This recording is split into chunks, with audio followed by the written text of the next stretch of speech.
सो hello दोस्तों, welcome back to another video. तो guys आज की वीडियो का टाइटल आपने पढ़ लिया होगा, तंदूर कांड। थोड़ा सा सुनने में ही भाई समझ गए होगे मतलब किससे रिलेटेड करता होगा।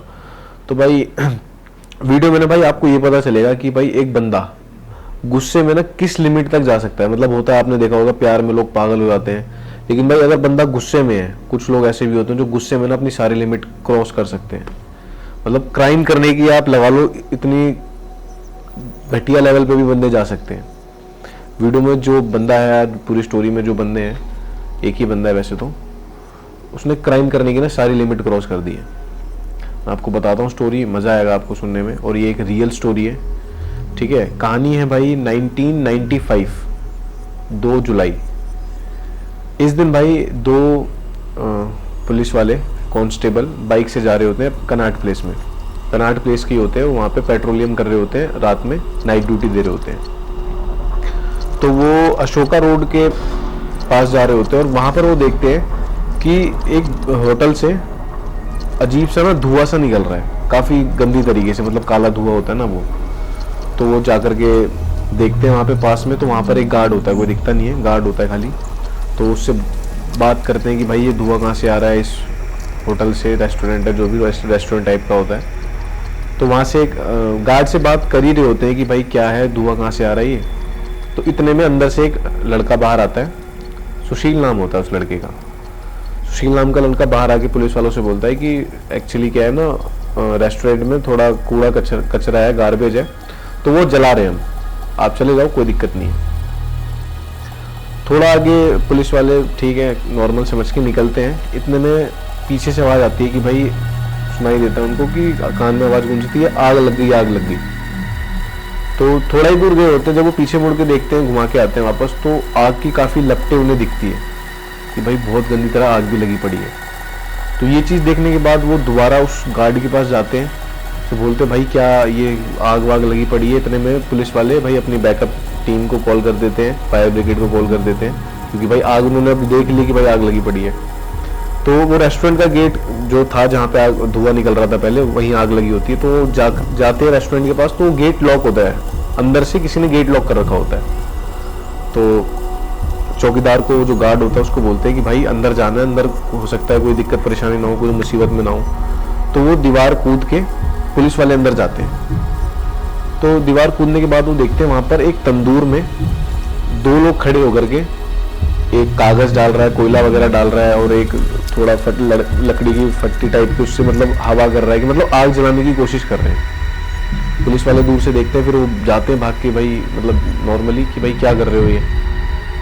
तो जो लड़का पहले बाहर आया होता है, सुशील नाम जिसका था, वो भी वहीं पर होता है उस टाइम पे, और उसके साथ एक जो लड़का होता है उसका नाम होता है केशव। तो सुशील बोलता है पुलिस वालों से कि भाई आप चले जाओ ऐसे, वरना सही नहीं होगा, आपको दिक्कत हो सकती है, आप चले जाओ ऐसे। क्योंकि सुशील के पीछे कोई पॉलिटिकल पावर वगैरह होती है थोड़ी, तो वो बोलता है कि हम पॉलिटिकल से थोड़ा बिलोंग करते हैं, तो आप चले जाओ, आपके लिए ज़्यादा बेस्ट रहेगा।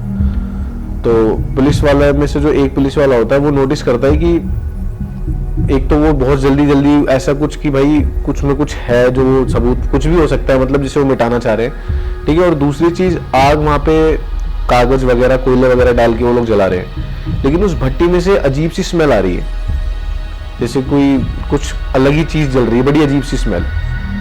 तो जो पुलिस वाला होता है भाई, पुलिस वाले तो होते ही चालाक है, चतुर होता है, ऐसे थोड़ी पुलिस वाले बने होते हैं। तो भाई इतने में पुलिस वालों ने सोचा कि भाई इसमें भट्टी में कुछ है अलग सी चीज, जिसको भाई अब देखना पड़ेगा इसमें क्या है। तो वो गए, आसपास बाल्टी थी, उसमें पानी भरा उन्होंने। इतने में भाई उनकी बैकअप टीम वगैरह, फायर ब्रिगेड जो भी थी, वो सारी चीज आ गई। तो भाई उस आग को, भट्टी में उन्होंने पानी डाला।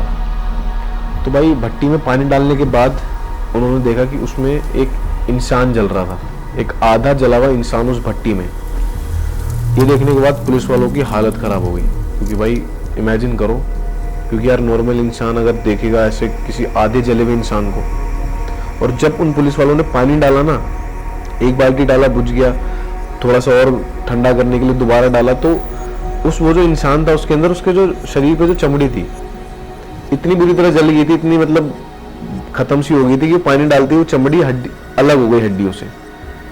ये नज़ारा भाई बड़ा भयंकर सा आप इमेजिन कर सकते हो। भाई पुलिस वालों ने वो देखा, इतने में जब उन्होंने देखा वो दोनों लड़के की तरफ, तो सुशील फरार हो चुका था। सुशील भाग गया था, 2 लड़के थे, केशव वहीं पे भागने की कोशिश वो भी कर रहा था, लेकिन पुलिस वालों की बैकअप टीम आ गई थी तो उन्होंने पकड़ लिया भाई। उसको केशव को पुलिस कस्टडी में लिया गया, उसको रिमांड पे लिया भाई। पुलिस वालों का पूछने का तरीका होता है, तो उसको काफ़ी टॉर्चर किया। केशव ने यही बोला कि मुझे नहीं पता कौन था, क्या है क्या है। मेरे जो सुशील थे, केशव ने इतना बताया कि जो सुशील थे वो उस रेस्टोरेंट के मालिक थे, वो कोई और नहीं, वो रेस्टोरेंट पूरा उन्हीं का था। और केशव ने भी बोला कि वो सुशील के मेरे ऊपर बहुत एहसान थे, उन्होंने काफ़ी मेरी मदद करी थी, इसलिए मैंने उनकी हेल्प करने के लिए यहाँ पर आया और उनके साथ मैं बॉडी को जला रहा था। भाई सुशील तो भाग गया, केशव कस्टडी में है। अगले दिन क्या होता है, वहाँ का जो पुलिस स्टेशन होता है, जो केस जिस पुलिस स्टेशन में जाता है, वहाँ के पास के जो पुलिस स्टेशन में, वहाँ पर एक बंदा आता है मतलूब कालीम नाम का, और वो पुलिस वालों को बताता है कि वो जो आपको डेड बॉडी रात में मिली है वो किसी और की नहीं है, नैना की है, और वो नैना सुशील की पत्नी है। ये चीज़ सुन के भाई पुलिस वालों को थोड़ा और शौक हुआ कि भाई अपनी पत्नी को जला दिया, वो भी इतनी बुरी तरीके से।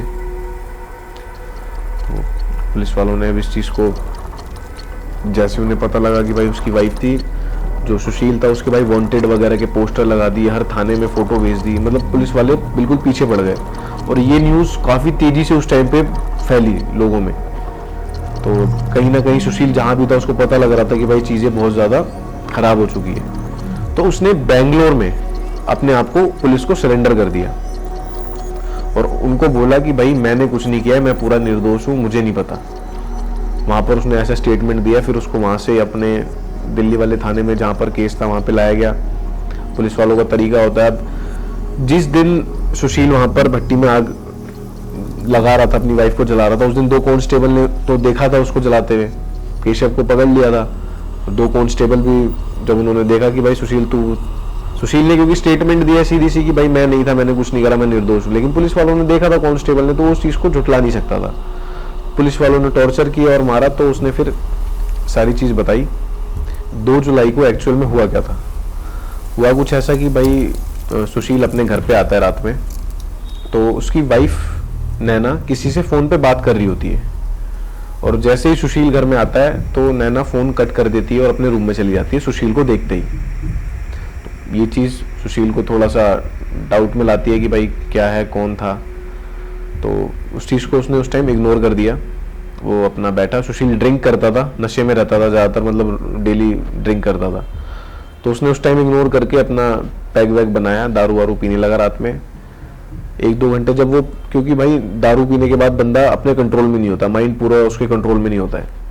काफ़ी जब वो नशे में हो गया तो उसको वो चीज़ें हिट करने लगी कि वो किससे बात कर रही थी, मेरे को देखते ही क्यों हटा दिया। तो वो उठ के गया, उसने उस टाइम पे 1995 की बात है, तो उस टाइम पे लैंडलाइन फ़ोन होते थे, तो उसने उस लैंडलाइन फ़ोन पे जाकर के देखा कि भाई लास्ट कॉल किसको करी है। तो उसने कॉल हिस्ट्री में जो नंबर देखा वो मतलूब कालिम, ये वही बंदा है मर्डर के, जिस दिन सुशील ने मर्डर किया था उसके अगले दिन जो थाने में जाकर जो बंदा पुलिस वालों को बताता है कि वो जिसकी बॉडी मिली है वो नैना है, सुशील की पत्नी, वो बंदा मतलूब कालिम था जिसने बताया पुलिस वालों को। सुशील को उस दिन मतलूब कालिम का नंबर ऊपर मिला अपने लैंडलाइन फ़ोन में। इसका मतलब कि सुशील की वाइफ नैना मतलूब कालिम से बात कर रही थी उस टाइम पे। और मतलूब कालिम नैना का एक्स बॉयफ्रेंड था। 2 साल पहले, मतलब इसको सुशील को और नैना को 2 साल पहले शादी हुई थी, 2 साल बाद शादी की इंसिडेंट हुआ है। 2 साल पहले मतलूब कालिम नैना का एक्स बॉयफ्रेंड था। इनकी क्या स्टोरी थी, मतलूब कालिम और नैना एक दूसरे से प्यार करते थे, अच्छा, लेकिन मतलूब कालिम ने मोमडन था और नैना जो है वो सिख थी, तो इनके कास्ट अलग अलग थे, तो इस वजह से इनकी शादी नहीं हो पाई। मतलूब कालिम ने कहीं और शादी कर ली। अब कहीं ना कहीं शादी तो अलग कर ली, लेकिन नैना तो उससे कहीं ना कहीं अटैच थी। तो उस टाइम पे 2 साल पहले सुशील ने एंट्री मारी इनके बीच में और नैना को थोड़ी सिंपैथी दी। उसको थोड़ा सा, लड़की को मिल जाता है थोड़ी सी सिंपैथी, तो वो उधर अटैच हो जाती है। तो उस टाइम पे नैना को सुशील ठीक लगा तो उन्होंने शादी कर ली। शादी करने के हफ्ते 10 दिन बाद सुशील नैना को कहीं ना कहीं टॉर्चर करने लगा, चीज़ें उनके बीच में इरिटेट होता था, क्योंकि भाई सुशील को ऐसा लगता था कहीं ना कहीं मतलूब कालिम को लाइक करती है, तो उनका रिलेशनशिप अच्छा नहीं चलने लगा। सुशील फिर रात में दारू पी के नैना को मारने लगा, काफ़ी सारी चीज़ें इनके बीच में होने लगी। तो इस बीच नैना मतलूब कालिम से फ़ोनों पे भी बात करती थी। तो उस दिन भी सुशील ने नैना को मतलूब कालिम से बात करते हुए देखा। अब वो गया उसके कमरे में नैना के, उसने जा करके उसको एब्यूजिंग करना शुरू करा, मारना शुरू करा।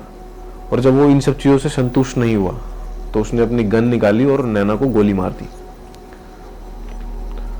और कहीं ना कहीं इसका रीज़न ये था, नैना ये सब चीज़ें बर्दाश्त नहीं कर पा रही थी 2 साल से, इस वजह से वो अमेरिका जा रही थी उसको छोड़ के। तो नैना ने उसको, सुशील को बोला भी था कि मैं तुम्हारे साथ नहीं रह सकती, मुझे डिवोर्स चाहिए, मुझे तुम्हारे साथ नहीं रहना है, मैं अमेरिका चली जाऊंगी। तो कहीं ना कहीं ये बात भी सुशील को खटक रही थी कि भाई मुझे छोड़ के क्यों जा रही है ये वो।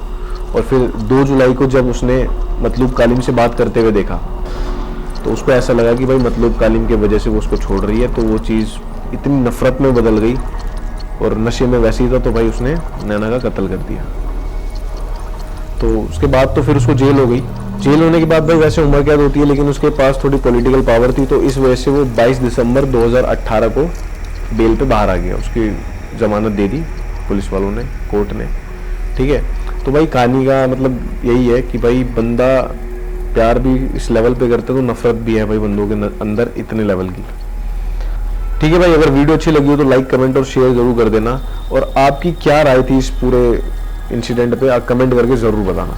ठीक है, तो जल्दी मिलते हैं अगली वीडियो पे।